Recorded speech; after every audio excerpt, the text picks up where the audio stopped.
ও যুবকরা, গার্লস স্কুলের সামনে গিয়ে এতিমের মতো বসে দেখো না। এই যুবতী একদিন হেরে যাবে, এই মহিলা একদিন হেরে যাবে। নতুন বিয়ে করেছ, নতুন সংসার শুরু করেছ, বাচ্চা কাচ্চা হয়ে গেছে। হঠাৎ করে বিয়াস থেকে সিংড়ার দিকে রওনা দিতে নিয়ে হোন্ডাটা খাদে পড়ে তোমার জীবন চলে গেল।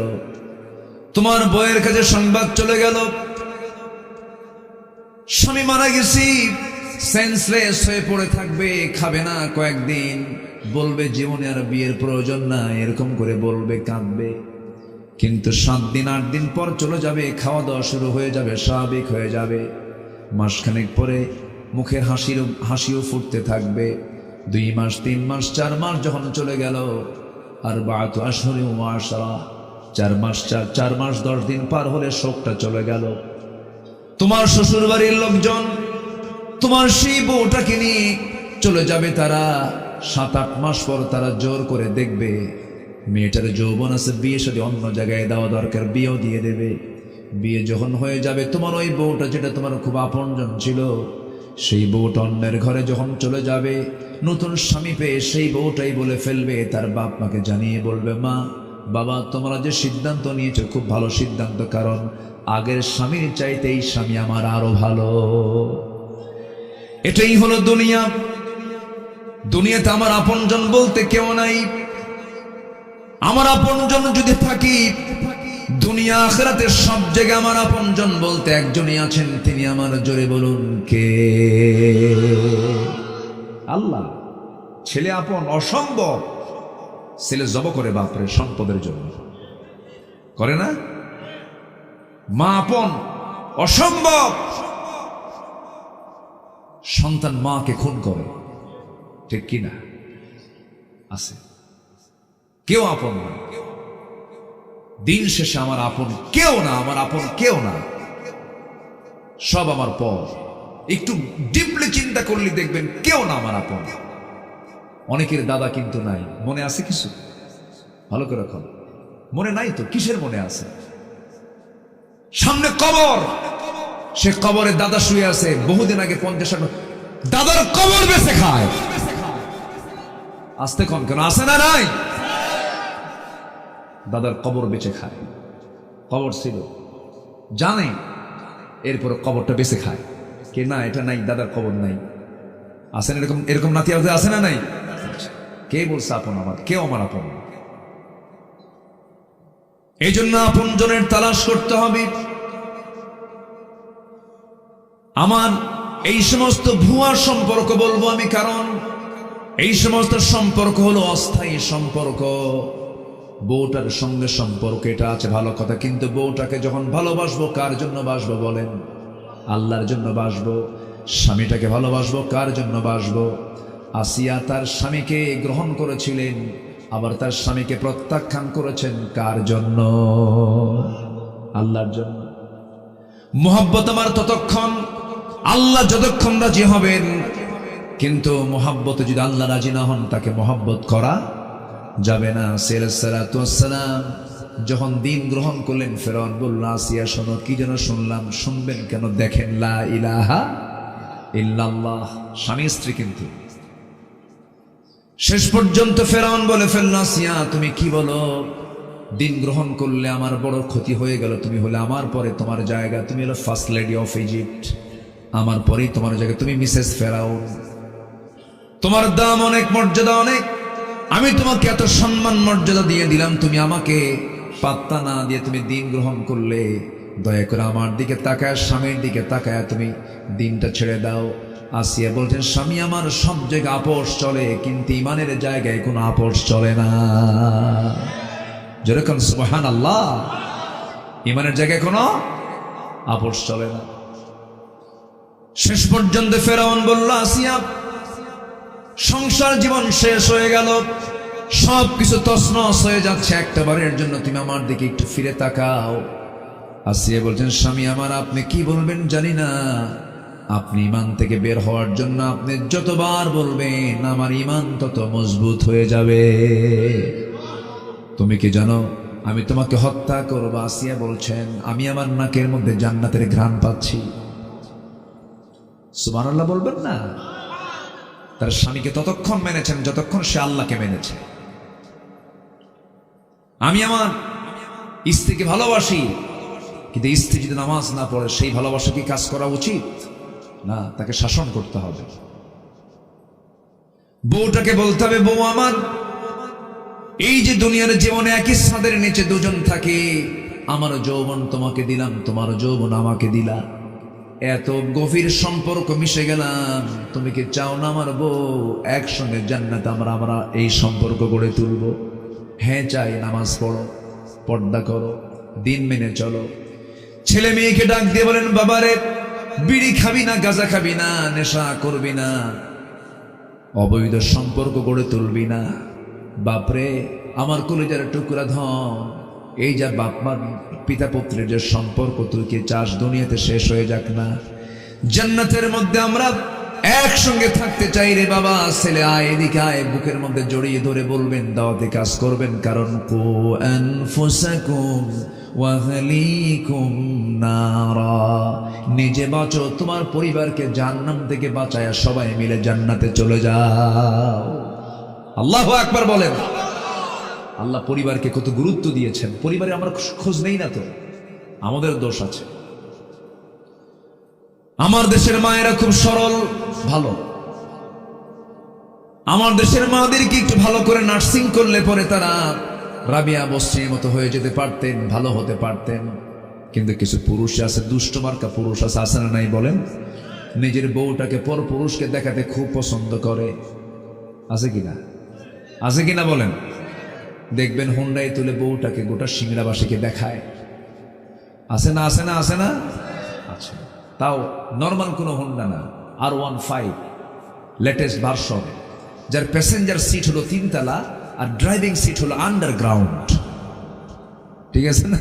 হ্যাঁ, একদম নিচে বসে থাকে হলো স্বামী, আর বউটাকে একদম 3 তলায় উঠায় দেয়, লাল লিপস্টিক লাগায়া, লাল শাড়ি পরায়া, চুলটা ছেড়ে দিয়া বলে, ওঠো হুন্ডায়।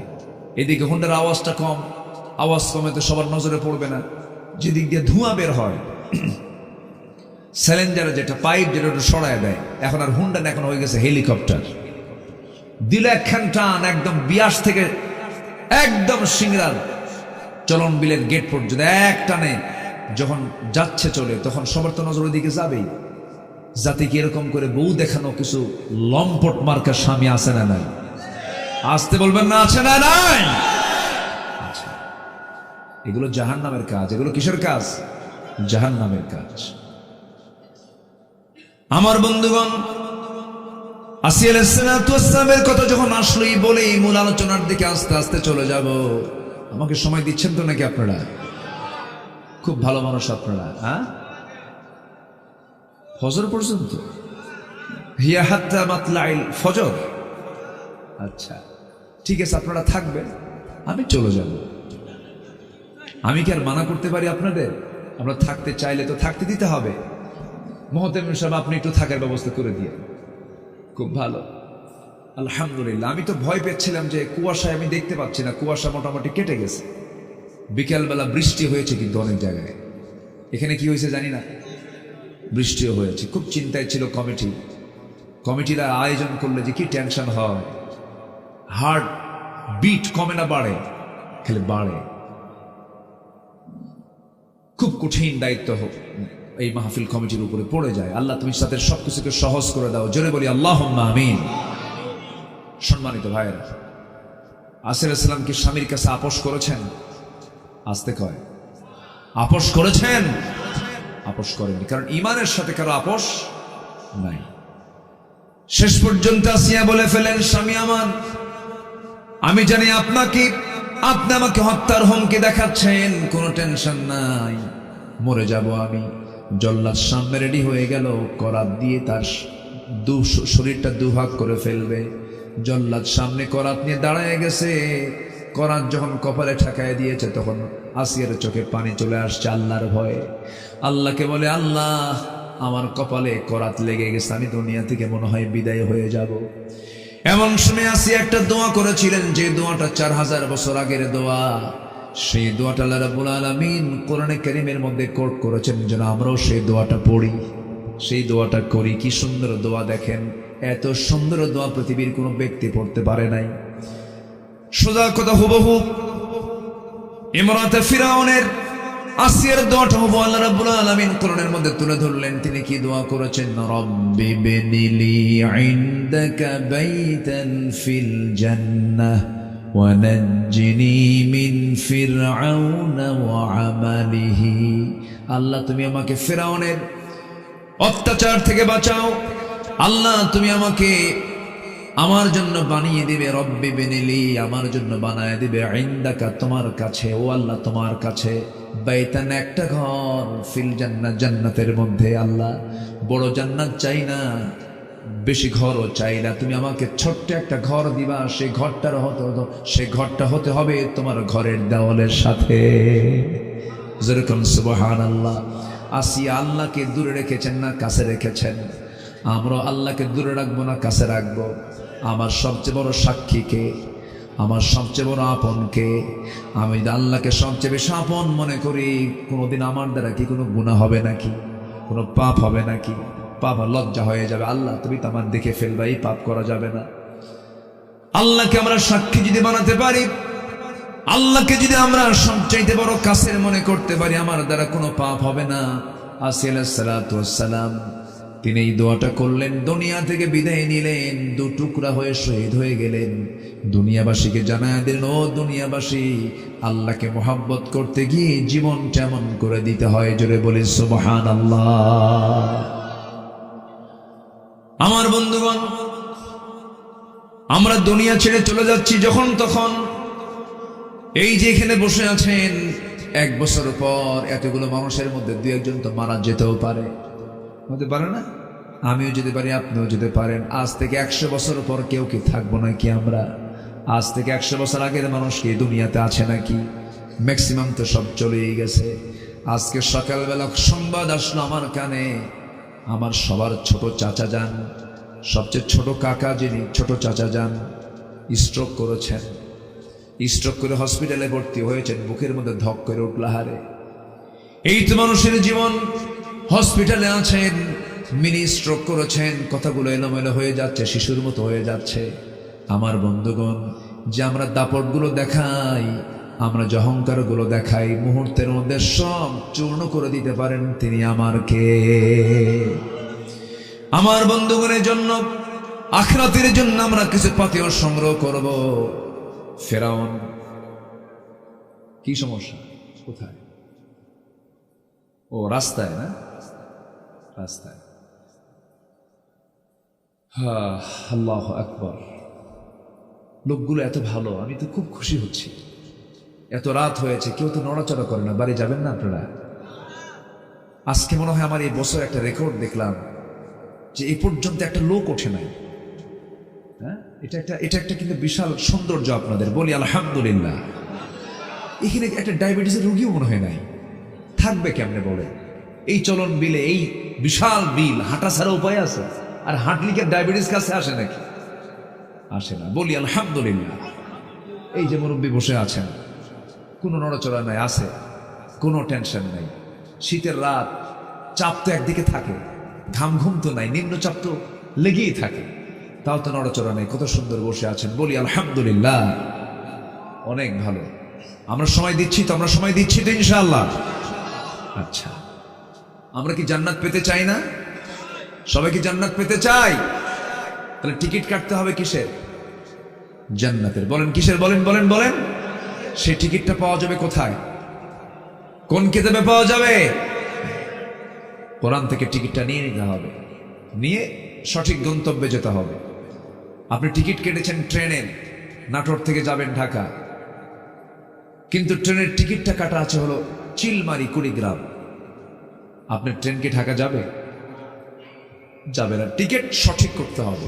আর টিকিট সঠিক না ব্যাঠিক হলো এটা প্রমাণ করে দেবে কোন কিতাব? কোরআন। কোরআনটা জানার দরকার আছে না নাই? আসতে বলবেন না, আছে না নাই? সকল শেখার আগে কি শিখবো আমরা? কোরআন শিখবো। শুধু এই কোরআন না শেখার কারণে আমার দেশে চোর বাটপার বেড়েছে। আপনার ছেলে হাফেজ যদি হতো, আমার দেশের এমন শিক্ষা ব্যবস্থা যদি থাকতো যে হাফেজ ইঞ্জিনিয়ার, হাফেজ ডাক্তার, হাফেজ জজ, হাফেজ এসপি, হাফেজ ডিসি, দেশটা জান্নাতের টুকরা হয়ে যেত। তাহলে প্রথম শেখা কি দরকার? কি দরকার? কি দরকার বলেন? কোরআন দরকার। পদ্মা সেতুর মতো একটা বিশাল একটা বড় প্রজেক্ট আমার দেশে সম্পূর্ণ হয়েছে বিগত সরকারের আমলে, প্রশংসার দাবি রাখে। পদ্মা সেতুর উদ্বোধনে বাংলাদেশের কত ভালো ভালো হাফেজ আছে, যাদের তেলাওয়াত শুনে কাবা শরীফের ইমামরা কান্দে। কাবা শরীফের ইমামরা কান্দে যাদের তেলাওয়াত শুনে। হাফেজ জাকারিয়া, সালেহ আহমদ তাকরিম, নাজমুস সাকিম, আমি এদেরকে আমার একটা মাহফিলে দাওয়াত দিয়েছিলাম। তেলাওয়াত গুলো কি যেন ওহী নাজিল হচ্ছে, কোরআনের যেন আল্লাহ পাক ওহী নাজিল করতেছে। কোরআনের সুর হচ্ছে পৃথিবীর শ্রেষ্ঠ সুর, কোরআন সহি করে পড়া ফরজ। অথচ পদ্মা সেতুর উদ্বোধনে কোনো হাফেজকে দাওয়াত দেয়নি, কোনো কারি সাহেবকে দাওয়াত দেয়নি। বিসিএস ক্যাডার একজন সূরা রহমান তেলাওয়াত করতেছে, শয়তানও কয় ওর তোর আমার তেলাওয়াত ভালো আছে। জানেন না? আপনারা জানেন না? আজকে ইউটিউবে গিয়ে সার্চ দিবেন পদ্মা সেতুর তেলাওয়াত, দেখবেন যে হ্যাঁ তেলাওয়াত কি করছে মাশাআল্লাহ। লজ্জা নাই তো এদের? লজ্জা থাকলে কি এগুলো করতো বলেন?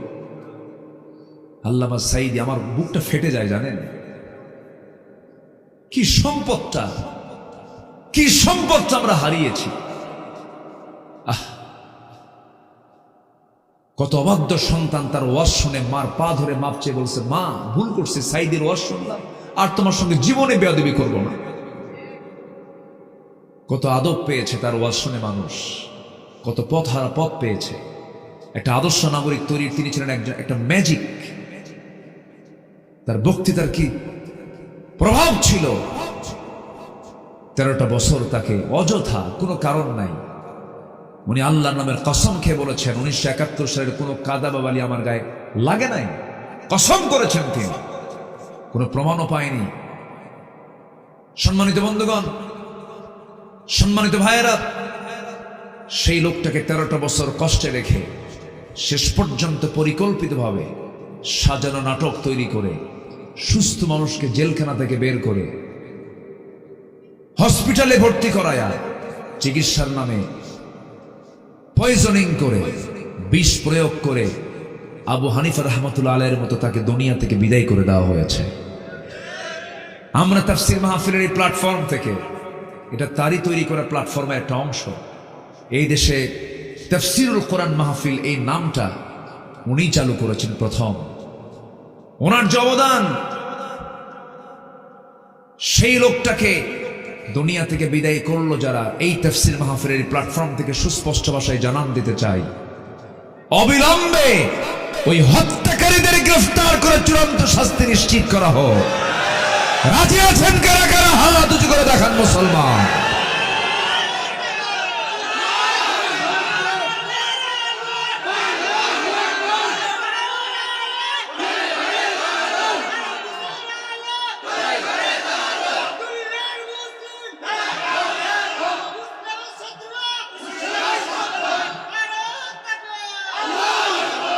আল্লাহ কবুল করুন, জোরে বলি আমিন।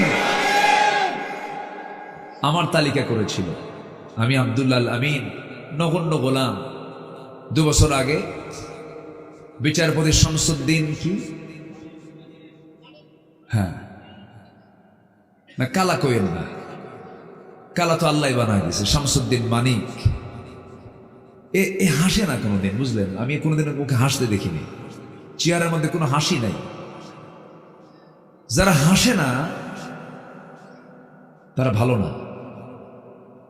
আমি একটা মারাত্মক কথা বললাম, কিন্তু আমার নবীজির পেটে খাবার ছিল না, কিন্তু মুখের হাসি তার মুখ থেকে কখনো মিস হয়নি। আল্লাহু আকবার বলেন।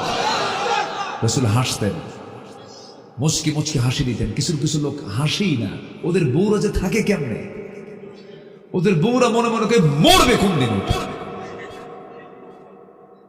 এটা হাসি দরকার, আছে না নাই? আছে না নাই? আমার নবী যে মজা করতেন, কথা বলতেন, কৌতুক করতেন, বউদের সঙ্গে খুনসুটি করতেন, তরকারি কুটে দিতেন, নিজের রান্না নিজে করতেন অনেক সময়। আল্লাহু আকবার। আমার নবীজির খেদমত সহজে কেউ করতে পারতেন, রাসূল উল্টা খেদমত করতেন। নবীজির সম্মানে কেউ দাঁড়ালে রাসূল তাকে বসায় দিতেন। নবীর জুব্বা নবী নিজে ধুয়ে দিতেন, নিজের শরীর নিজে যত্ন নিতেন। আমার নবীজি আম্মা জান আয়েশা বলেন, আমি অসুস্থ হতাম, আমার রাসূল আমার হাত পা টিপে দিতেন। মোহাব্বত কাকে বলে? 4 স্ত্রী একদিন নবীর সামনে বসা, 4 জনকে রাসূল কি ভালোবাসা দিয়েছেন। রাসূল বললেন, তোমরা কেমন আছো? ভালো। হুজুর, আমাদের মধ্যে একটা গন্ডগোল লাগছে। কেন? বলুন তো, আপনি একটু সত্যি করে বলুন তো, আপনি কাকে বেশি ভালোবাসেন? সবাই বলে আমাকে বেশি ভালোবাসে। আপনার মুখ থেকে শুনতে চাই, সুবহানাল্লাহ বলবেন না? তিনি সব দিকের সাকসেস ছিলেন, আদর্শ স্বামীও ছিলেন। ছোট্ট ছোট্ট বাচ্চা মিশে যেতেন, রাসূল বাচ্চা হয়ে যেতেন, ওদের সঙ্গে খেলতেন। রাসূল হোসেনকে বলতেন, নাতি এদিকে আয়। কে, না না, তুমি তো ঘোড়ায় চড়ো। আমার কি ঘোড়ায় চড়ার শখ হয় না? তোমার তো পা ছোট, তুমি ঘোড়ায় চড়বা, বড় হলে পাটা বড় হোক এরপরে চড়বা। কেন? না, আমি এখনই ঘোড়ায় চড়বো, তুমি ঘোড়া হও। আমার নবীজি 2টা হাত সামনে দিতেন, হামাগুড়ি নিয়ে থাকতেন, আর হুসাইন লাফ মেরে নবীর পিঠের উপরে চড়তেন, আর পিছনে থাপড়ায় বলতেন, ঘোড়া যা। আমার নবীজি ঘোড়ার মতো গোটা ঘর ঘুরতেন। চরিত্র কাকে বলে? 4 স্ত্রী নবীর সামনে বলতেছেন, হুজুর আপনি সত্যি করে বলেন তো, আপনি কাকে বেশি ভালোবাসেন? কি ম্যানেজমেন্ট তার ছিল! আমার রাসূল বলেন, এখন বলা যাবে না, কালকে সকালে বলবো, যাও। কিভাবে তিনি উত্তর দিবেন দেখেন, কি প্ল্যান তিনি করেছেন। 8টা খেজুর নিয়েছেন, 2টা করে খেজুর আমার নবীজি 4 স্ত্রীর জন্য বরাদ্দ করলেন। প্রথম স্ত্রীর ঘরে ঢুকলেন, আম্মা জান আয়েশার ঘরে ঢুকে বলছেন, আয়েশা রে, আমি তোমাকে দারুণ ভালোবাসি, এই 2টা খেজুর তোমাকে দিয়ে গেলাম, আর তোমাকে বলে যাচ্ছি তোমাকে খুব বেশি ভালোবাসি, কিন্তু এই কথা যেন অন্য কোনো স্ত্রীর কানে না যায়। দ্বিতীয় স্ত্রী ঘরে গিয়ে একই কথা বললেন, 2টা করে খেজুর দিলেন। 4 স্ত্রীর ঘরে একই কথা বলে তিনি বিদায় নিলেন। পরের দিন সকালবেলা বুক ভরা সানিয়া সব চলে আসছে, রাসূল আজকে আমার নামটাই নিবেন। আমার নবীজি চুপ মেরে বসে আছেন, আবার মুস্কি মুস্কি হাসিও দিচ্ছেন। 4 স্ত্রীর সামনে বসা, হুজুর আপনি আজকে বলতে চেয়েছেন আমাদের কাঙ্ক্ষিত কথা, আপনি এখন আমাদের মধ্যে বলে দেন, আপনি কোন স্ত্রীকে সবচেয়ে বেশি ভালোবাসেন? আমার নবীজি বললেন, ও আমার স্ত্রীরা, আমি তাকেই সবচেয়ে বেশি ভালোবাসি। গত রাত্রিতে আমি যাকে লুকোচুরি করে 2টা খেজুর দিয়ে আসছি, যা। সুবহানাল্লাহ বলবেন না? কথা বোঝা গেল? কথা বোঝা গেল? কি ইনসাফ, কি ইনসাফ ছিল তার ভিতরে। যুদ্ধের ময়দান, সেখানেও ইনসাফ, সব জায়গায় ইনসাফ তিনি করেছেন। সেই নবীর রাসূলকে নেতা না বানায়া কোন আজে বাজে মোসারু গাজারু, নামাজ নাই, কালাম নাই, কিচ্ছু নাই, ওই সমস্ত নেতৃত্বের মুখে আমরা জুতা মারি, থুতু মারি। সকল নেতার পথ ছাড়ো, বিশ্ব নবীর পথ ধরো। ঠিক কিনা? বিশ্ব নবীকে নেতা বানাবো আমরা কাউকে নেতা মনে করি না। ঠিক কিনা? যে নেতা আমাকে আখিরাতে লাগবে, আখিরাতে দরকার আছে না নাই? কবরে দরকার আছে না নাই? রাসূলকে নেব আমরা সব জায়গায়। জোরে বলি ইনশাআল্লাহ। সাইয়্যিদুল মুরসালিন, তিনি হচ্ছেন নবীদেরও নেতা, নবীদেরও, মানুষের নেতা তো অবশ্যই, তিনি আবার নবীদেরও লিডার। তিনি আল্লাহু আকবার বলেন। কি রাসূল তিনি ছিলেন। তো শামসুদ্দিন মানিক মামলা দিছে, 116 জন আলেমের তালিকা করছে, আমরা নাকি রাষ্ট্রদ্রোহী। 2 বছরও যায় নাই, আলেমদের তালিকা করো। 2 বছরও যায় নাই, পালানোর জন্য সিলেট পছন্দ করছে। সিলেট হয়ে কি কয়, ত্রিপুরা হয়ে অথবা গুয়াহাটি হয়ে দিল্লি চলে যাবে। আপা বসে আছে ওই জায়গায়, চলে যাবে, কিন্তু পারে নাই। সিলেটবাসী তাকে খুব সুন্দর আপ্যায়ন করেছে, কলার পাতা দিয়েছিল, শুয়ে থাকেন। কোর্টে নেওয়ার সময় আরো সুন্দর আপ্যায়ন করেছে, বিসি শুদ্ধ আউট করছে। একটা আলেমের বিরুদ্ধে এত বড় বেয়াদব, এটা সে নিজে বলে প্রাউড করে, আমি নিজে ফাঁসির রায় দিয়েছি। সম্মানিত বন্ধুগণ, ক্ষমতার বড়াই করা যাবে না, জুলুম করা যাবে না। টাকা পয়সা হাজার হাজার কোটি টাকার মালিক, দেশের শীর্ষস্থানীয় একজন ধনী, চিন্তা করেন বাড়ানোর জন্য রাস্তা পাচ্ছে না, নৌকায় চড়ছে, দাড়িটা কাটছে। জানেন না আপনারা, জানেন না দাড়ি কাটছে। এখন বলেন তো, দাড়িটা রাখছে কি নবীর মোহাব্বতে? নবীর মোহাব্বতে দাড়ি রাখার লক্ষণ এটা? বলেন তো। দাড়ি কাটছে, মাথার চুল কালো বানাইছে, পায়জামা খুলে লুঙ্গি পরছে। দিন দিন প্রমোশন হয়, লুঙ্গি খুলে পায়জামা পরে, আর ওটা পায়জামা খুলে লুঙ্গি পরছে। দিন দিন প্রমোশন হয়, শার্ট খুলে মানুষ পাঞ্জাবি পরে, ও পাঞ্জাবি খুলে শার্ট পরছে, গেঞ্জি পরছে। গেঞ্জি পুরা বন্ধু একখান নিয়া আইনমন্ত্রীকে নিয়ে নৌকায় চড়ছে। নৌকার বেড়ে না, কোস্টগার্ড ধরে কয়, স্যার আপনাকে চিনছি, চলেন থানায় চলেন। আইনমন্ত্রীকে, আমি কি একা আসছি এখানে? আমি তো জামাতের সাথে আসছি। কিসের সাথে আসছি? আমি তো একা আসি নাই, আমার সাথে আরেকজন আসছে। কে? কই যে বসে আছে, কে সেনা তো যায় না, মাথার চুল কালো। লোকটা কে? তরকারি বিক্রেতা মনে হয়। কে লোকটা? ভালো করে দেখো, ওটাই দরবেশ। সম্মান।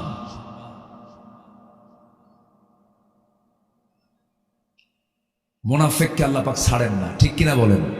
মুনাফিককে ছাড়েন আল্লাহ, মুনাফিককে ছাড়েন। আমরা ইমানদার হব, জোরে বলি ইনশাআল্লাহ, জোরে বলি ইনশাআল্লাহ। এই জীবন কয়বার, পৃথিবীতে কয়বার? একবার। জীবনটাকে সাজাবো, কোরআনের রঙে রঙিন হব আমরা, জোরে বলি ইনশাআল্লাহ। আল্লাহ কবুল করুন, জোরে বলে আমিন। অনেক কথা জমা হয়ে আছে, সময়টা কম পেয়েছি, আমি একটু আগে উঠতে চাই। আমরা মাদ্রাসার কালেকশন এসে উঠতে চাইছিলাম, যাক সমস্যা নাই। আপনারা অভ্যস্ত মনে হচ্ছে, আপনারা গোটা রাত থাকতে পারবেন, এটার হিম্মত আপনাদের আছে মনে হয়। বলি আলহামদুলিল্লাহ। এশার নামাজ হয়েছে তো না? কালকে হবে না ইনশাল্লাহ? বললেন যে ফজর নামাজ হবে তো? ফজর নামাজ হবে, হ্যাঁ, জোরে বলি ইনশাআল্লাহ। যার নামাজ নাই তার চরিত্র নাই, যার নামাজ নাই সে কোনোদিন প্রকৃত মুমিন হতে পারে না। শোনেন, এই দেশে নামাজি বেশি না বেনামাজি বেশি? এর জন্য দোষ কার বলেন? হ্যাঁ, আপনার দোষ নাই না? দেখছেন, সব দোষ সরকারের। নিজে পড়লাম না নামাজ, দোষ দিয়ে রাখছে আরেকজন।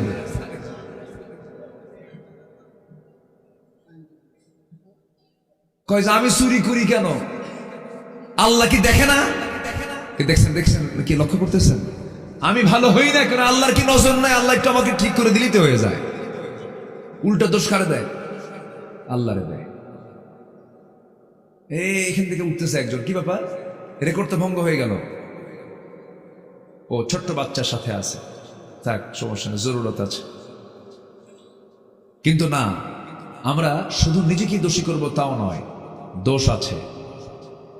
যদি ৭১ থেকে নিয়ে এই ২০২৪ সাল পর্যন্ত যারা ক্ষমতায় ছিলেন, তারা যদি বলতেন আমরাও নামাজ পড়ব, জনগণকে নামাজ পড়াবো, এদেশের নামাজি সব হয়ে যেত। আসতে কম কেন? নামাজি মানে রাষ্ট্রে নামাজ যদি প্রতিষ্ঠা করতে হয়, নামাজ কায়েম করতে হলে নামাজি সরকার দরকার। কি সরকার দরকার বলেন? কিন্তু এই পর্যন্ত আমরা যে সরকারগুলো পাইছি, এরা কেউ কি নামাজের কোনো বিল সংসদে উত্থাপন করেছে? মদের বিল, আজ থেকে মদের বিল, বেশ্যাবৃত্তির বিল, বলেন বলেন কি ছিল কি ছিল না? সিনেমার বিল, সিনেমার বিল এনেছে, বেশ্যাবৃত্তির বিল এনেছে, মদের বিল এনেছে, মদ, জুয়ার বিল টেনেছে, সুদের বিল টেনেছে। এমন মুসলমান নামাজের বিল টানে নাই। কথা কি বুঝতেছেন আপনারা? কথা কি বোঝা যায়? এই কথাগুলো বুক উঁচু করে আমাদেরকে বলতে দেয়নি তো, তবুও বলেছি, জেল খাটছি তো। 2018 সালে হঠাৎ করে বাড়ি ঘেরাও করলো, সাদা পোশাক টোশাক পইরা ফেরেশতারা আসলো। পোশাক তো সাদা, যে বলতো ফেরেশতাই খবর, আর কি খবর। ধরে নিয়ে যে করলো কি, থানায় নিয়ে গেল। থানায় গেলাম, ওসি বলে, হুজুর আপনাকে দেখে আমার চোখের পানি, ভাল লাগতেছে না, ধরতে চাইনি, ধরতে বাধ্য হলাম। হুজুর কি করবেন? চাকরি করি, চাকরি বাঁচান তো ফরজ। আমি বললাম, ইমান বাঁচান তো নফল। আজকে যদি এই প্রশাসন যদি একটু শক্ত হাতে মোকাবেলা করত, এই 2000 ছাত্রের শহীদ হওয়া লাগতো না। বুকটা ফেটে যায় আমার, জানেন? আপনি মুগ্ধের মাকে কি জবাব দিবেন বলেন? যার বাচ্চা মরে সে বুঝে। শহীদ আবু সাইদের বাপ মাকে আপনি কি সান্ত্বনা দিবেন বলেন? আবু সাইদকে আপনি তার কোলে দিতে পারবেন? পারবেন না তো। আমি তার মার সঙ্গে দেখা করেছি, আবু সাইদের মা, আমি কথা বলেছি, তার বাবার সঙ্গে কথা বলেছি। শুধু চোখে পানি টলমল করে, কান্দে। মা তো এরকম করে হাজারো প্রাণ গেল, তার আগ দিয়ে যদি প্রশাসকরা যদি বলতো, না আমরা এই অনিয়ম দেখতে চাই না, এতগুলো জীবন যেত না। আপনি অন্যের প্রতিবাদ করবেন না, আপনার মধ্যে ইমানই নাই। সম্মানিত ভাইয়েরা, আমাকে ধরে নিয়ে চলে গেল, মামলা খান দিয়ে বলল, হুজুর নির্বাচন পর্যন্ত জেলখানায় থাকেন, মরা মানুষ এসে ভোট দিয়ে যাক। মরা মানুষ ভোট দেয় না, মরা মানুষ ভোট দেয় নাই, ভোট টোট দিয়ে চলে গেছে। আমি ঢুকলাম জেলখানায়, এক মুরব্বী আমার দেখে সালাম একখান দিয়ে বলে, হুজুর আপনি জেলখানায় আসছেন? খুব খুশি হইলাম। আমি কই, বাপরে বাপ, এটা আবার কেমন কথা? ঢুকলাম জেলখানায়, আমার খুব খুশি হইলাম। ব্যাপারটা কি? বললাম, চাচা আপনি খুশি হলেন কেন? বাবা ওয়াজ শুনতে যাই, দূর থেকে ওয়াজ শুনি, এত শখ, মোসাফা করব, দেখা করব, পারি না। কি সুন্দর ধরা দিলেন, কি বুঝতে পারছেন কি? খুব খুশি হয়ে গেছে, বুড়া মানুষ তো। তো বললাম, চাচা আপনার মামলা কি এই 85 বছর বয়সে? বলতেছে, আমার নামে না বোমা হামলা দিছে, বোমা হামলা, বিস্ফোরক মামলা দিয়েছে। 85 বছর বয়স। বলেন তো, ওই বুড়া হাতে বোমা মারতে গেলে কি অন্যের মাথায় লাগবে না ওনার মাথায় পড়বে? এই হলো অবস্থা। সম্মানিত বন্ধুগণ, সব দেখেছি আমরা। কেউ চালিয়েছে 25 বছর দেশ, কেউ চালিয়েছে 16 বছর, কেউ চালিয়েছে 9 বছর, কেউ চালিয়েছে 2-3 বছর। সব দেখা শেষ। মুসলমান নামাজের বিল পর্যন্ত টানে নাই, সব দেখা শেষ। আগামীর দেশ আমরা দেখতে চাই কোরআনের দেশ। রাজি আছেন কারা কারা? হাত উঁচু করে দেখান মুসলমান।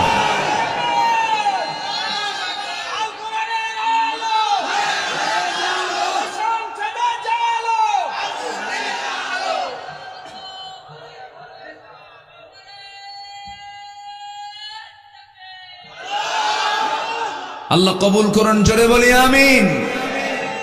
সূর্য আমাদের ক্ষতি করে না কল্যাণ দেয়? সূর্য আমাদের ক্ষতি করে না উপকার করে? সূর্যের ক্ষতি পাই না উপকার পাই? ওই সূর্যের রবকে, ওই চাঁদের রবকে, এই কোরআন কে নাজিল করেছেন? এটার কি ক্ষতি হবে? এটা আসলে কি ক্ষতি হবে? জাতিকে এটাই বুঝান গেল না। জাতি বিড়ি পাইলে ইমান বেছে, বিড়ি পাইলে কি বেছে? ইমান বেছে। বিড়ির কাছে ইমান শেষ। হাইয়ে বিড়ি খায় জাতি, ওরে বাপরে বাপ। শীত আসলে আরো বেসামাল হয়ে যায়, প্রতি টানে তৃপ্তি আনে, এক টানে ধোয়া 3 তালা আছে না? নাই আছে, খায়, চরম খাওয়া খায়। অর্থমন্ত্রীরাও এই 53 বছরে প্রত্যেকটা বাজেটই বিড়ির দাম বাড়াইছে, কিন্তু ধন্যবাদ তাদেরকে। প্রত্যেক বাজেটই বিড়ির দাম বাড়ে। যারা বিড়ি খায় তারা কয়, প্রয়োজনে বাড়ি বেঁচে খামু, তুই বাড়া। ঠিক আছে না চাচা?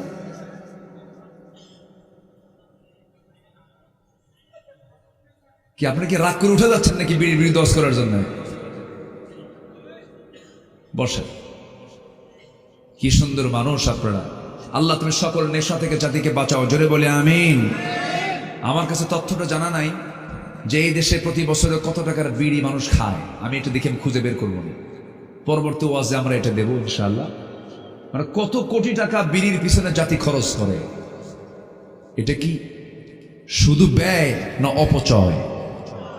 আল্লাহ মনে হয় হিসাব নেবে না। আল্লাহ মনে হয় হিসাব নেবে না। আল্লাহ হিসাব নেবে না। আপনি ধোঁয়া দিয়ে উড়ায় দিবেন টাকা, আর আল্লাহ আপনাকে ধরবে না। সুম্মা লাতুসআলুন্না ইয়াওমাইযিন আনিন নাঈম। আপনি আল্লাহ দিবেন আপনাকে ফ্রেশ লাঞ্চ, আপনি বিড়ি খেয়ে লাঞ্চ পচায় ফেলবেন, দোষ আল্লাহর। লাঞ্চ দিল কে? পচালো কে? আল্লাহ। আল্লাহ পচাইছে কে? বিড়ি খায় পচাইছে। অবশ্যই জবাব দিতে হবে কার কাছে? আবার মাহফিলে এসে প্রশ্ন করে কি জানেন, হুজুর বিড়ি খাওয়া কি জায়েজ আছে? মানে উনি জায়েজের চেষ্টায় আছে। আবার সবাই কি 5 ওয়াক্ত নামাজ পড়তে রাজি আছেন? আমরা আগামীতে দেখতে চাই নামাজি পরিবেশ। যে নেতা আসবে আপনার কাছে বলবেন তুই নামাজ পড়িস, তুই কি নামাজ চাস? হ্যাঁ। তোর সরকার কি নামাজ চায়? তোর দল কি নামাজ চায়? সরকারের নামাজ কায়েম করতে চাস? হ্যাঁ, ইয়েস। তুমি কি নিজে নামাজ পড়ো? না। তুমি কি নামাজ কায়েম হোক চাও? না। জুতা বেটা করবেন, জুতা বেটা স্ট্রেট হয়ে যাবে। বউ ঠকা ঠকছে, আমরা ঠকতে চাই না।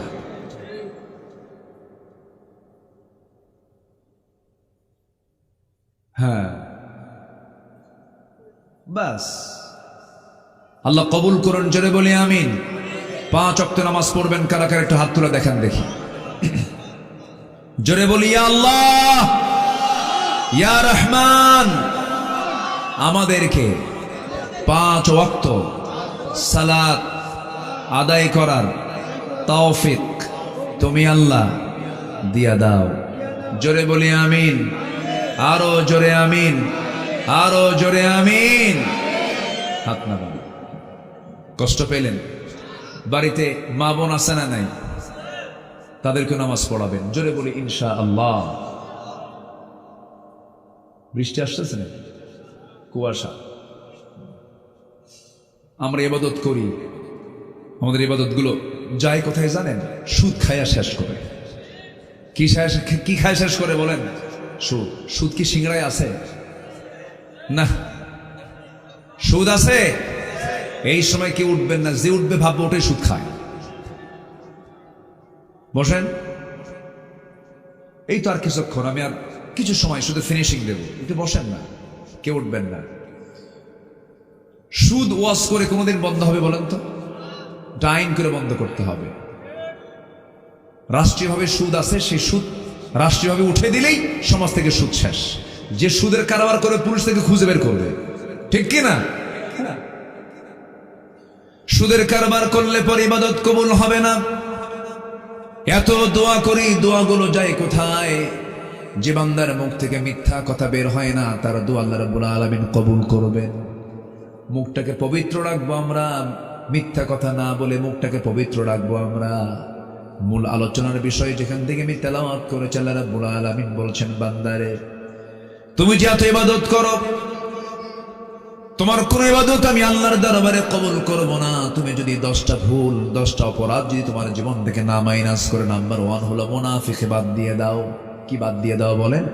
মুনাফিকি বাদ দিয়ে দাও। মুনাফিক তারা যারা মিথ্যা কথা বলে, যারা ওয়াদা ভঙ্গ করে, যারা আমানতের খেয়ানত করে, যারা বেফাস কথাবার্তা বলে, খালি বলে কথা হইলি বলে খেলা হবে। কইছে না খেলা হবে? এটা কি ভালো কথা না বেফাস কথা বলেন তো?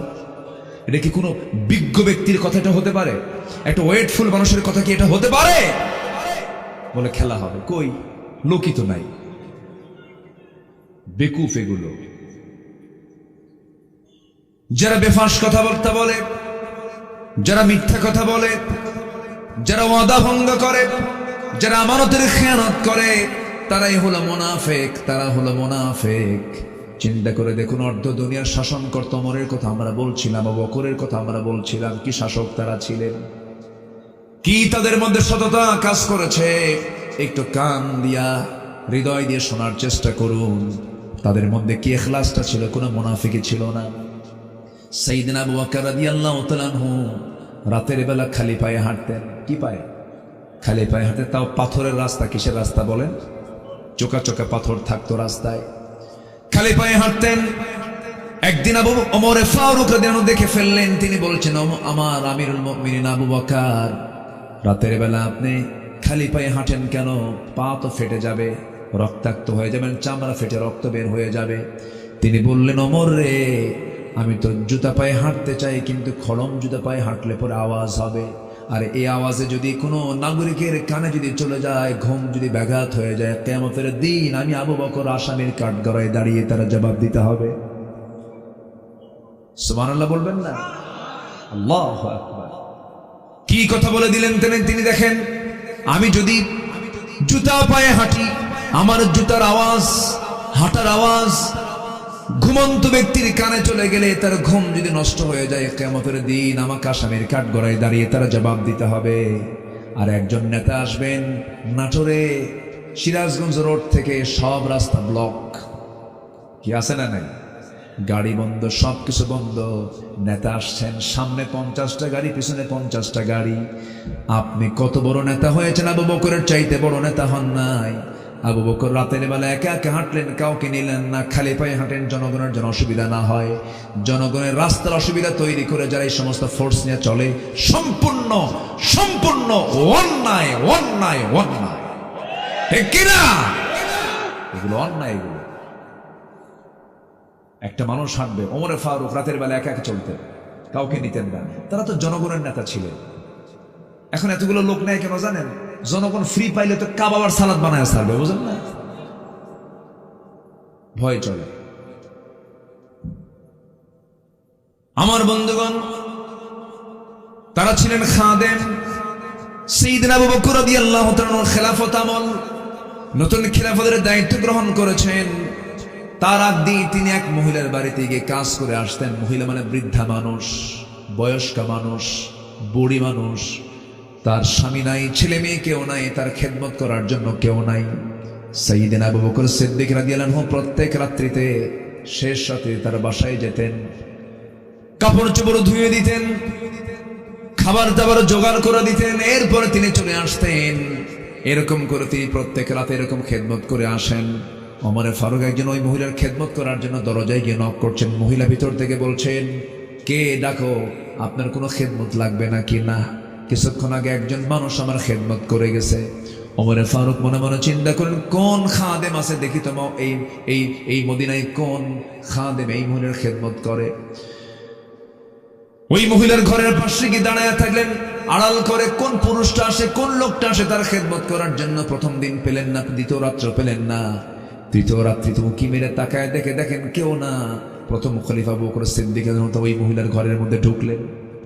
যদি বলি সুবহানাল্লাহ, বের হলে বললেন, আমিরুল মুমিনিন, খেদমত করার সুযোগ আমাদেরকে একটু দেন, সব আপনি একাই করবেন। সাইয়েদনা আবু বকর বলছেন, ওমর, হাসরের ময়দানে তোমার আমলনামা আমার পিঠে আসবে না, আমার আমলনামা তোমার পিঠে যাবে না। কিয়ামতের দিন আমার আমলনামা আমাকে নিয়ে উঠতে হবে, আমার প্রতিবেশীর হক আমাকে আদায় করতে দাও, আমি কারো অপেক্ষায় থাকবো না। যেরকম সুবহানাল্লাহ। 2 বছর একটানা খেদমত করলেন, তিনি মারা গেলেন। ইন্তেকালের পরে ওই মহিলার খেদমত করবে কে? মহিলাও জানে না খলিফা মারা গেছেন। প্রথম খলিফার ইন্তেকাল হয়ে গেছেন, তিনি বৃদ্ধ মানুষ, তার কানে কেউ সংবাদ দেয় নাই। ওমর ফারুক পরের দিন পরের রাত্রিবেলায় দরজায় গিয়ে নক করছেন, দরজা খুলে গেল। মহিলা ভাবছে মনে হয় আগের খাদেমটা এসেছে খেদমত করার জন্য। রান্না বান্না সবকিছু কমপ্লিট করে, খাবার দাবার জোগাড় করে, সবকিছু রেডি করে তিনি ঘর থেকে বের হয়েছেন। মহিলা খেতে বসেছেন, বৃদ্ধা নারী খেতে বসেছেন। একটা ধোয়া খেজুর যখন মুখের মধ্যে নিয়েছেন, কামড় মারার সঙ্গে সঙ্গেই খেজুরের মধ্যে বিচি বের হয়ে গেল। বিচি ছিল, ওই বিচির উপরে কামড় লাগার সঙ্গে সঙ্গে মহিলা কেঁদে ফেলে বললেন, বুঝতে পেরেছি খাদেম চেঞ্জ হয়েছে, আগের আবু বকর আর দুনিয়াতে নাই। কারণ আমার আবু বকর যখন আমার খেদমত করতে আসতো, খেজুর শুধু ধুয়ে দিত না, খেজুরের বিচি শুদ্ধ খুলে আমার সামনে শুধু খেজুর দিত, আমি আরামে খেতাম। সুবহানাল্লাহ বলবেন না? এই ছিলেন তারা।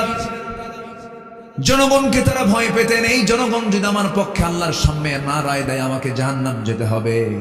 জনগণকে তারা আমানত মনে করেছেন, জনগণকে তারা বড় আমানত মনে করেছেন। ওমরে ফারুক একদিন কাঁদতে কাঁদতে বলছেন, তোমরা কি জানো ফোরাত নদীর তীরে একটা কুকুর যদি অনাহারে মারা যায়, কি অনাহারে মারা যায়? কুকুর কুকুর কি মারা যায়? কুকুর যদি অনাহারে মারা যায়, ইরাকের রাস্তা খারাপের কারণে গর্তের মধ্যে যদি উটের পা পড়ে, উটের পা যদি ভেঙে যায়, আমি ওমর ওই কুকুর কেন মারা গেল, উটের পা কেন ভাঙলো, আমাকে তার জবাব দিতে হবে আল্লাহর আদালতে। কি চিন্তা তারা লালন করেছেন, কি চিন্তা নিয়ে তারা চলেছেন। কোন এক রাতের কথা আমার মনে পড়ে গেল। সাইয়েদনা ওমর ফারুক রাদিয়াল্লাহু আনহু একটা রাতে তিনি বের হলেন প্রতিবেশীকে দেখার জন্য, নিজের অঞ্চলকে দেখার জন্য। এশার নামাজ পড়লেন না, এশার নামাজ পড়ালেন, কারণ ইসলামের রাষ্ট্রে যিনি রাষ্ট্রপ্রধান হবেন তিনি নামাজ কখনো পড়বেন না, তিনি পড়াবেন, ঠিক কিনা? রাষ্ট্রের দায়িত্ব, রাষ্ট্রপতির দায়িত্ব নামাজ পড়া না পড়ানো। রাষ্ট্রেরও নেতা, নামাজেরও নেতা। নামাজ পড়ায় তিনি ঘরের মধ্যে ঢুকি বউটাকে ডাক দিয়ে বলছেন, বউ আমার ঘুমানোর কোনো সুযোগ নাই, খাওয়া দাওয়া দাও। খাইলেন। ঘর থেকে বের হয়ে জনগণকে দেখার জন্য বের হলেন। সামনে কিছু দূর চলতে নিয়ে দেখেন বাচ্চারা কান্নাকাটি করছে। এক ঘর থেকে বাচ্চাদের কান্নার আওয়াজ, 4-5টা বাচ্চার কান্নার আওয়াজ। রাগ সামলাতে না পেরে ওমর ফারুক একটু মেজাজি মানুষ ছিলেন, খুব রাগী মানুষ ছিলেন। দরজার কাছে গিয়ে নক করে বলছেন, কোন মহিলা বাড়িতে আসো? কেমন মা, সন্তানের কান্না থামাতে পারো না? মহিলা ভিতরে থেকে জবাব দিতেছে, কান্না থামাবো কেমনে, খাবার তো নাই। গরম পানি, শুধু গরম পানি করতে, পানি শুধু গরম করতেছে, ওদেরকে বোঝাচ্ছে খাবার হচ্ছে, খাবার তো নাই, আমি বিধবা মানুষ। ওমর ফারুক লজ্জা পেলেন। খাদ্য গুদাম থেকে 1 বস্তা আটা নিয়ে ওই মহিলার সামনে দিয়ে বলছেন, মহিলা আটার বস্তা যখন ফুরে যাবে আমাকে বলবে, আটার বস্তা আমি ওমর আবার পিঠে বহন করে তোমার ঘরে দিয়ে যাব। সেখান থেকে চলে গেলেন আরেকটা ঘরে। ওই ঘরের ভিতর থেকে মহিলার কান্নার আওয়াজ। সোর্স জানতে চাইলেন কি উৎস, জবাব এলো, পেটে বাচ্চা, ধাত্রী নাই, ডেলিভারি হচ্ছে না, ধাত্রীরাও হবে। দৌড় মেরে স্ত্রীর সামনে সাধারণ স্ত্রীকে বলছেন, বোরকা পড়ো। বউটাকে সঙ্গে করে ইমার্জেন্সি বের হলেন। ওই বাড়ির সামনে গিয়ে 2টা হাত জড়িয়ে ধরে বউকে বলছেন, আমার স্ত্রী, আল্লাহর কসম লাগে, আল্লাহর কসম করে বলছে, আমরা শাসক না, আমরা হলাম জনগণের খাদেম। ভিতরে একটা মহিলার পেটে বাচ্চা, ডেলিভারি হচ্ছে না, ধাত্রী নেই, গভীর রাতে আমি কাকে ডাকবো? আমার স্ত্রী, একটা কথা তোমাকে বলি, এই মহিলা যদি ইন্তেকাল করে মারা যায়, অথবা সন্তান যদি মারা যায়, কিয়ামতের দিন আমাদেরকে খুনির কাতারে আল্লাহর সামনে দাঁড়াতে হবে। যাও তাড়াতাড়ি খেদমত করো। বউটাকে ধাত্রী বানালেন, বউটাকে নার্স বানায় দিলেন। সুবহানাল্লাহ। বউটাকে ঘরের মধ্যে ঢুকাইয়া দিলেন। সেখান থেকে চলেন আরেক দিকে। ছোট্ট একটা লাঠি নিয়ে চলতেন, ছোট্ট একটা ছড়ি নিয়ে তিনি একা একা চলতেন, কাউকে তিনি পরোয়া করতেন না। ওমর যে রাস্তা দিয়ে যেতেন সেই রাস্তায় শয়তান পর্যন্ত আসতো না। জোরে করে আল্লাহু আকবার। কিন্তু স্ত্রীর হক আবার আদায় করেছেন, স্ত্রীর সঙ্গে সুন্দর কথা বলেছেন, সুন্দর আচরণ করেছেন। গরম যতটুকু একটা মানুষ হতে পারে, একটা আদর্শ স্বামী কখনো বউয়ের সামনে গরম হতে পারে না। বউ কি রাগের জিনিস না মহাব্বতের জিনিস? কিচ্ছু কয় না, এ ভালো করে কন না। কি বউকে কি রাগ দেখানো যাবে না? বউকে কি দেখাতে হবে বলেন জোরে কন? হ্যাঁ, ছোট ছোট বাচ্চারা কয় মহাব্বত, বিয়ে তো করো নাই তোমরা। হ্যাঁ, বউ নাই, খুব অসহায় মনে হচ্ছে না? বিয়ে সাথে করা দরকার। এক মাহফিল আমি উঠবো গতকালকে, এক যুবক বলে, হুজুর আমার আব্বা আসছে মাহফিল, একটু ওয়াজের মধ্যে বলেন তো একটু বিয়ে সাথীর কথা। বুঝলেন? আমারে বলতেছে। আমি বললাম, কেন? তুমি তোমার আব্বাকে বলতে? আব্বারে বলি, কিন্তু অ্যাঙ্গেলে বললে কাম হয় না। নামাজ পড়ি, ইমানটা ঠিক রাখার চেষ্টা করি। হুজুর বলেন, এই ফিতনার দুনিয়ায়, উলঙ্গ দুনিয়া, বোরকা নাই, পশিদা নাই, কিচ্ছু নাই, পর্দা নাই, বিয়ে না করলে ইমান রাখা কঠিন। আব্বার একটু ভালো করে বুঝানো হুজুর কর। কিছু বাপটাও আছে মানে এগুলো ব্যাপারে খেয়াল রাখে না। উচিত বিয়ে শাদী করে দেওয়া উচিত। আসতে কয় ঠিক কিনা? বুড়া চাচাও কয় ঠিক। জি, বিয়ে দিয়ে দিবেন। যুবকরা একা একাধিক করবা না, একা একা করলে কিন্তু ঠকবা, একদম এমন ঠকা ঠকবা, সারা জীবন পস্তাবা। বাপ মাকে সাথে নিয়ে করবা। বিয়ার আগে কোনো প্রেম হয় না। আর যদি কেউ বিয়ার আগে প্রেম করো, ওটা প্রেম হবে না, ওটা হবে নোংরামি, জেনা। তো বিয়ার আগে প্রেম করা যদি তোমার শুরু হয়, যদি বিয়ে হয়ও, বিয়ার পরে আর প্রেম হবে না, তখন হবে কিলে কিলে। কি হবে? কিলে কিলে হবে। এই জন্য বিয়ার আগে আকাম কুকাম করবা না, দেখবা সেই মহাব্বতটা বিয়ের পরে আমৃত্যু থাকবে। মোহাব্বত থেকে যাবে, মাওয়াদ্দা থেকে যাবে। আর বিয়ের আগে কিছু আকাম কুকাম করবা, শান্তি পাবা না। কি রাগ করলা নাকি তোমরা? রাগ করছো? যুবকরা খুব খুশি হয়েছে, হুজুর খুব ভালো করলেন আপনি। দেখি বাড়িতে গিয়ে যদি কিছু বলা যায়। হ্যাঁ, দেখা যাক ইনশাআল্লাহ। বলি আলহামদুলিল্লাহ। সাইয়েদনা ওমর ফারুকের কথা বলছিলাম। বলি বলি বলি সামনের দিকে একটু আগাই। সামনে গিয়ে দেখেন চিকন সুরে, সুমধুর কণ্ঠে। মেয়েদের কণ্ঠের ভিতরে সুমধুর ভাব আছে না নাই? মেয়েদের কথার মধ্যে কি সৌন্দর্য আছে না? কথার মধ্যে আকর্ষণ আছে না নাই? এই জন্য মোবাইল কোম্পানি ছেলের সুর চয়েস করেছে না মেয়ের সুর চয়েস করেছে? মেয়েদের। কাউকে পাচ্ছেন না ফোন করে, দুঃখিত। পুরুষ না মহিলা? আসতে কয়, পুরুষ না মহিলা? আপনি লিফটে চড়েছেন, ফার্স্ট ফ্লোর, সেকেন্ড ফ্লোর, পুরুষ না মহিলা? মহিলা। ভালো একটা কর্পোরেট বিল্ডিং এ উঠেছেন, কমার্শিয়াল বিল্ডিং এ, রিসিপশনে চাকরি, রিসিপশনে বসে, এনি প্রবলেম, সালাম কালাম, পুরুষ না মহিলা? মহিলা। যখন আপনি ঢুকবেন, আসসালামু আলাইকুম, এই আসেন না, বলেন তো আসেন না। একটা ভেসকি মারা হাসি দিল, চুলটা ছেড়ে দিল, ঠোঁট লিপস্টিক দিয়া সুন্দর করে, এনি প্রবলেম, কোনো সমস্যা আছে কি? আমি কি হেল্প করতে পারি আপনাকে কোনো কিছু? এই যে পরিবেশগুলো সৃষ্টি করেছে, এগুলো সম্পূর্ণ হলো ইউরোপ আমেরিকার ষড়যন্ত্র। এই যে ইমানের ষড়যন্ত্র। কিসের ষড়যন্ত্র? ইমানের ষড়যন্ত্র। দুর্বল করে দিল আপনার ইমানকে। সম্মানিত বন্ধুগণ, বিশেষ করে যুব সমাজ, তোমাদেরকে বলবো নোংরামি থেকে বাঁচার চেষ্টা করতে হবে। তো চিকন সুরের একটা আওয়াজ সাইয়েদনা ওমর ফারুকের কানে আসলো। এক মহিলার গুনগুন গুনগুন করে গানের আওয়াজ তিনি শুনতে পেলেন। তো শোনা মাত্রই তিনি ভাবলেন যে আমার রাষ্ট্রে, ইসলামী রাষ্ট্রে একটা নারী রাতের বেলা গান গায়, এটা কেমন কথা? বিরহের গান। কিসের গান? বিরহের গান। একটা পুরুষকে পাওয়ার জন্য যে গান, আবেদনময়ী গান। আমার আছে না এরকম কত কি গান? এই তোমরা পারো না গান টান? পারো না? দেখছেন? হ্যাঁ হ্যাঁ, পারা যাবে না বেশি গান।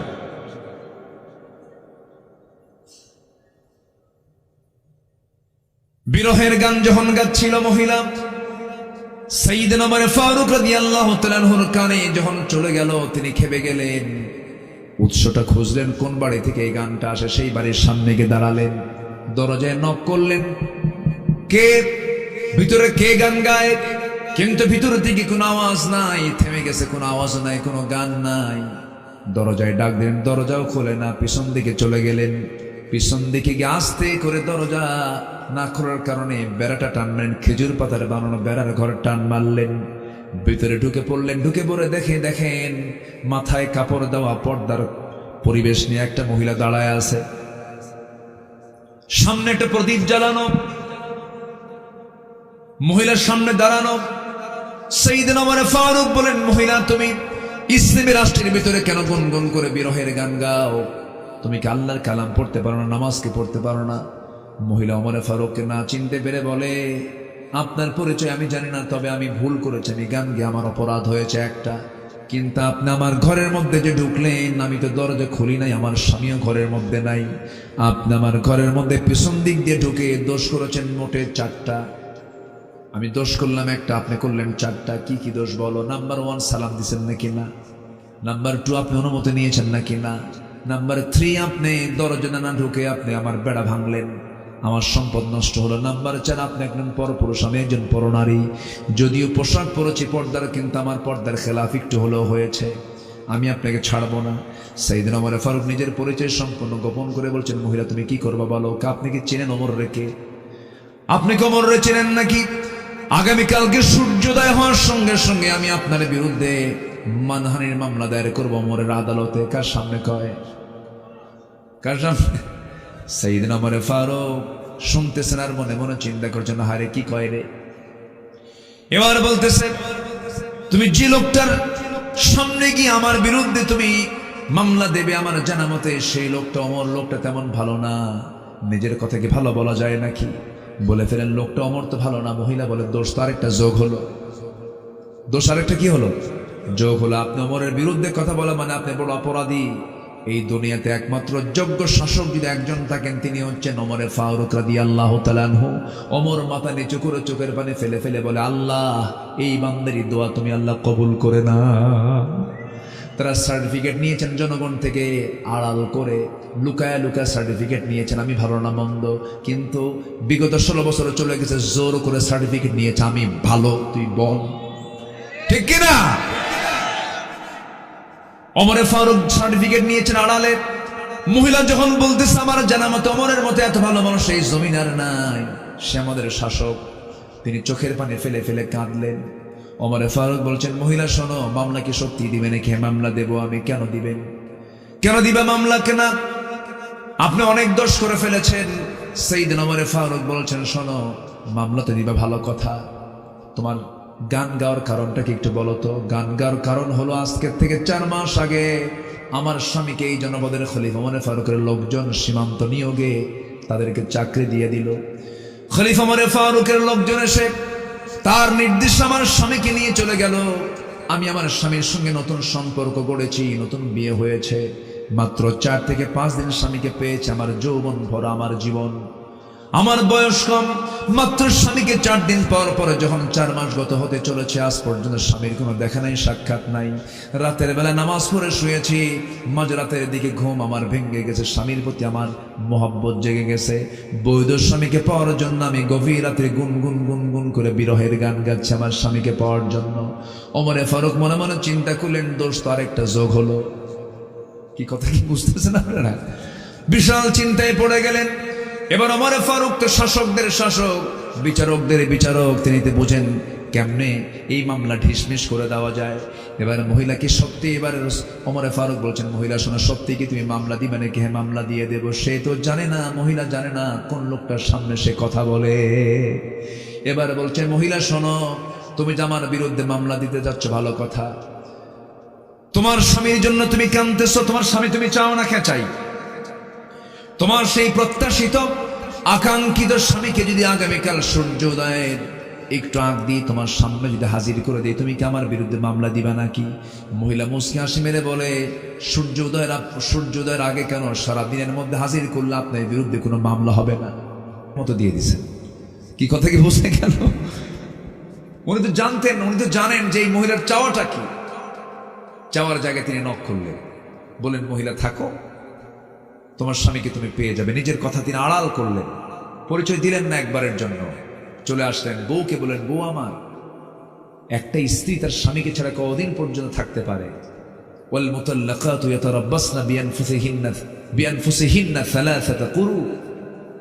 3 মাস পর্যন্ত হয়ে গেছে, 4 মাস। চিফ ইন কমান্ডারকে ডাক দিয়ে বলেন, ওই সেনাবাহিনী প্রধান, আজকে থেকে প্রত্যেক সৈনিকের ছুটি 3 মাস পর পর বাধ্যতামূলক করা হলো, যাও। অমুক বেড়াকে অমুক নামে একজন আল্লাহর গোলাম আছে, তাকে ছুটি মঞ্জুর করো, তাড়াতাড়ি নিয়ে পাঠায় দাও। আল্লাহু আকবার বলবেন না? নিজের ভুলগুলো খুঁজে বের করেছেন, নিজে বের হয়ে, আমার ভুলগুলো কোথায় সব খুঁজে খুঁজে বের করে নিজের সংশোধন হয়েছে। আল্লাহু আকবার বলেন। খলিফা ওমরের শাসনামলে তার বিরুদ্ধে এক বিচারক রায় দিয়েছিল, অনেক লম্বা কথা বলবো কখন। রায় দিয়েছে বিচারক ওমরের বিরুদ্ধে, খলিফার বিরুদ্ধে। উনি খুশি হয়ে পরের দিন মজলিসে শুরা বৈঠকে তিনি বললেন, একজন শাসক আমি বিচারক পেয়েছি যে আমার বিরুদ্ধে রায় দিয়েছে, সে আমাকে দেখে নাই, সত্য রায় দিয়েছে, ওকে আমি আঞ্চলিক বিচারপতি না বানায় আমি তাকে চিফ জাস্টিস বানায় দিলাম। সুবহানাল্লাহ বলবেন না?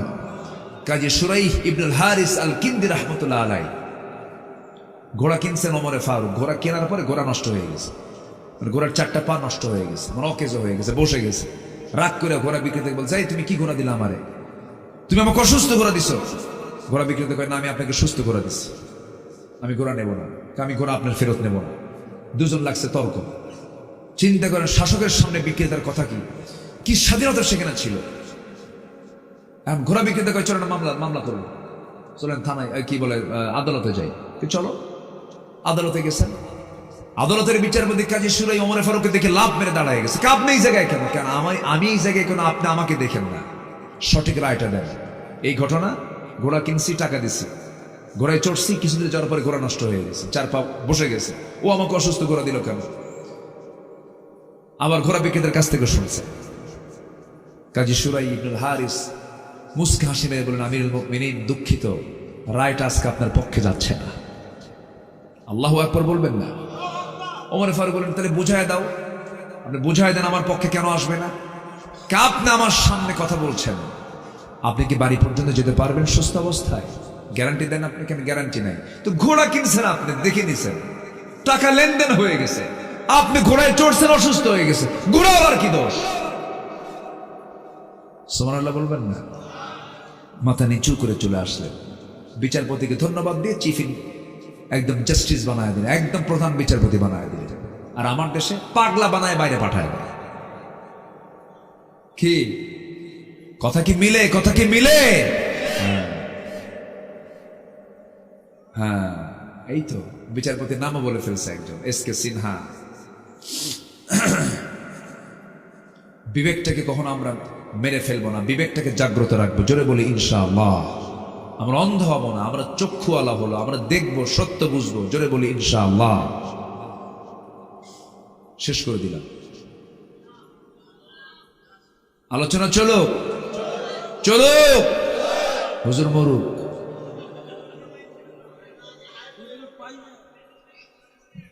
এত সুন্দর মানুষ আপনারা, আমি খুবই আনন্দিত জানেন, আমি খুবই খুশি হয়েছে আপনাদেরকে পেয়ে। আলহামদুলিল্লাহ বলেন, জোরে বলি আলহামদুলিল্লাহ। তাহলে মুনাফিকি করবো আমরা? মুনাফিকি করব? ইবাদত কবুল হবে না মুনাফিকি করলে, ইবাদত কবুল হবে না নামাজ অলসতা করলে। 10টা অন্তরায় ইবাদত কবুলের, 10টা অন্তরায়, 10টা অপকর্ম যার মধ্যে থাকবে তার কোনো ইবাদত কবুল হবে না। কার কথা? আসতে বলবেন না, কার কথা? এর মধ্যে 1 নম্বর হলো মুনাফিকি করা। কি করা বলেন তো? মুনাফিকি করা। মুনাফিক তো সিংড়ায় নাই।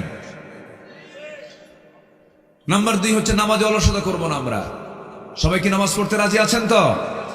নামাজ হচ্ছে সকল ইবাদতের মূল। এটা মূল, একদম একটা মানুষের বডি মাথা থেকে পা পর্যন্ত মূল জায়গা কোনটা বলেন তো? বলেন, মূল জায়গা কি? মাথা। তেমনি সকল ইবাদতের মূল কি? নামাজ। মূল কি? নামাজ। নাম্বার 3, আল্লাহ এবং রাসূলের সঙ্গে যারা অবাধ্যতা করবে তাদের কোনো ইবাদত কবুল হবে না। আচ্ছা, নাম্বার 4 হলো আল্লাহর সঙ্গে যদি কেউ শিরিক করে তার কোনো দোয়া কবুল হবেই না, তার কোনো আমলই কবুল হবে না। দেখবেন আমার দেশের কিছু লোক আছে, মাজার দেখলে ওর মাথা খারাপ। ট্রাক নিয়ে যাচ্ছে, মাজার সামনে পাইছে, বস ড্রাইভারকে বলে থামান, চাকা বাস্ট হবে, মাজার শরীফ। সামনে মাজার পাইল, কসকসে একখান 500 টাকার নোটটা নিয়ে মাজারে দিয়ে বলল, বাবা আমার দিকে নজর রাখো। কি কথা কি বুঝতেছেন আপনারা? নজর রাখবেন কে?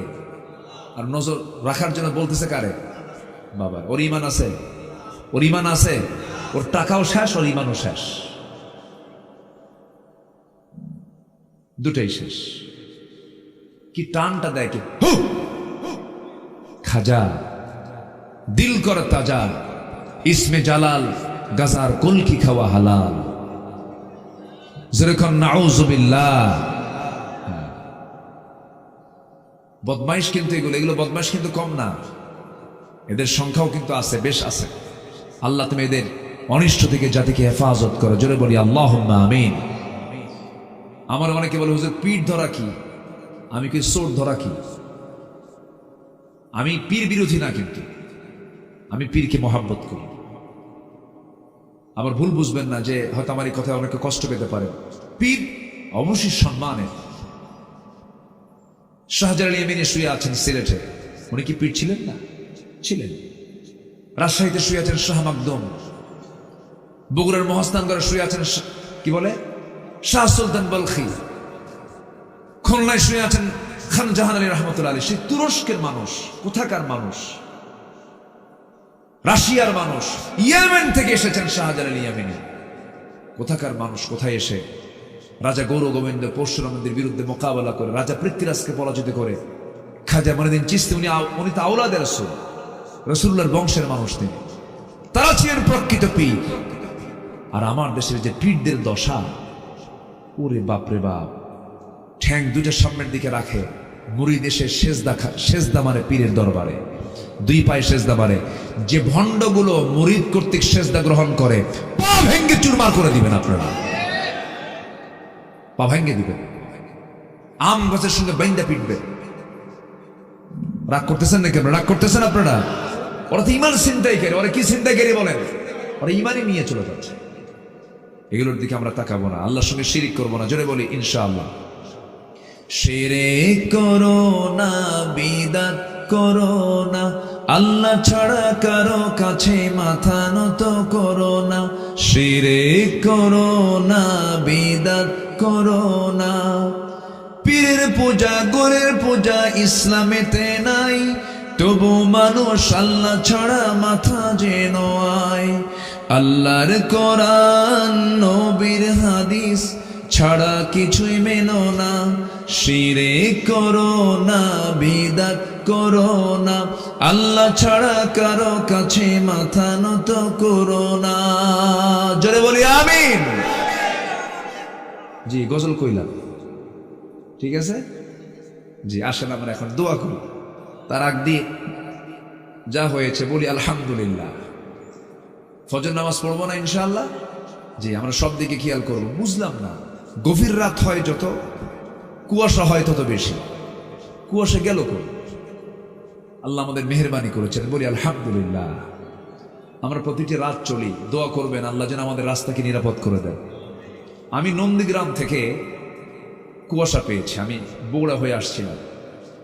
বগুড়াতেই দেখি নাকি? আচ্ছা, এত কুয়াশা, মানে ভ্যান যে চলে ভ্যানের চেয়েও কম গতিতে আমি আসছি। এত কুয়াশা, ঘন কুয়াশা। তো কুয়াশা যদি থাকে, পৃথিবীর এমন কোনো লাইট নাই যে লাইট কুয়াশা ভেদ করতে পারে। এখনো কোনো আবিষ্কার করতে পারেনি কেউ। বিমানও চলে না। বিমান চলে? বিমান শিডিউল অফ হয়ে যায়, বিমানও চলতে পারে না। তো আমাদের এই প্রতিটা রাত চলতে হয়। সবার কাছে দোয়া চাই, ভাই একটু দোয়া করবেন। এই কুয়াশার রাতগুলোতে আমরা শুধু তালে তালে চলি, হাতে আন্দাজে চলি, কখন কি হয়ে যায়। দোয়া করবেন না? আল্লাহ যেন আমাদের সকল সফরকে যেন নিরাপদ করে দেন। জোরে বলি আল্লাহুম্মা আমিন। রাতের বেলা সবাই যখন ঘুমায় তখন আমরা রাস্তায় থাকি। আমাদের বিষয়গুলো হয়তো অনেকে বুঝতে চান না, বুঝেন না। চাঁদের এক পিঠ দেখলে কিন্তু বোঝা যায় না। এই যারা আলোচক, রাতে 1টা-12টা বেজে যায় মাহফিল শেষ করে, ওই যে চললো 100 মাইল 200 মাইল, রাস্তায় শুধু ট্রাক দেখা যায়, ট্রাকের তলা থেকে আমাদের গাড়ি। আর হেল্পার ট্রাকের ড্রাইভারকে বলে বস বাই প্লাস্টিক। মানে আমাদের গাড়ির নাম কি? প্লাস্টিক। মানে যখন তখন শেষ হয়ে যেতে পারে। এটি দোয়া করবেন আল্লাহ যেন। কত বক্তা রোড অ্যাক্সিডেন্টে মারা গেল, মারা গেছে না? এই তো কয়েকদিন আগে নীলফামারীর এক আলোচক রোড অ্যাক্সিডেন্ট করে ইন্তেকাল করেছে। দোয়া করবেন আল্লাহ যেন আমাদের সকলের সফরকে, এই যে বিনিদ্র রজনী, নির্ঘুম রজনী, যারা আলিম ওলামা কথাগুলো বলছেন, আল্লাহ যেন তাদের সবাইকে সহি সালামতে রাখে। জোরে বলি আল্লাহুম্মা আমিন। আরো জোরে আল্লাহুম্মা আমিন। আমি আপনার জন্য দোয়া করি, আল্লাহ আপনাকে ভালো রাখুন, আপনার পরিবারকে ভালো রাখুন। যে ঘরে মেয়ে আছে তাদের বিয়ের ব্যবস্থা করে দেন। যে ঘরে ছেলে আছে তাদেরকে সৎ এবং ভালো কর্মসংস্থানের ব্যবস্থা করে দেন। জোরে বলি আল্লাহুম্মা আমিন। পরিবার অশান্তি, বউটা কথা শোনে না, অনুগত করে দেন। স্বামীর সমস্যা, আল্লাহ সেই মা